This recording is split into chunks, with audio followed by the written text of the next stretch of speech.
欣赏的童话，你迄特别无办法去欣赏到迄童话，看得到山，看得到水，好空气。草船由厦门水库，一片听船中的小街，一片行是欣赏四维嘅幼童话。虽然讲落雨毛，不过民众还是高爱动听。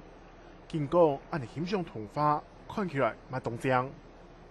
台湾省所有的负面，我看到有童话的倾向，唯独厦门水库，佢係非常那个随时随地都在看到的童话，尤其喺草上的空气、水各方面都係相当强的非常。草山嘅大家做得慢慢的看啊，幼童话咧下。2-3年来啊，大家都得个推行幼童话，之类都5月份讲幼童话，该是趁这个时机，大家是来练行来。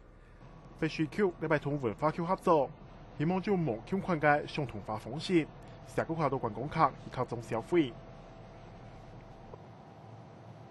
那石门水库这里有比较特别的，就是在可以搭乘游艇来赏桐花。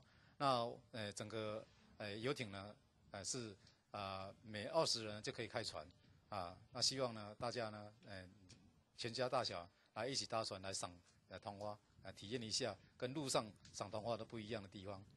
推荐童话节，除了古土、天马，你下还是现切优富嘅方式来欣赏，本民众用梦境嘅角度来看5月世界奖。香港新闻罗安泰推荐报道。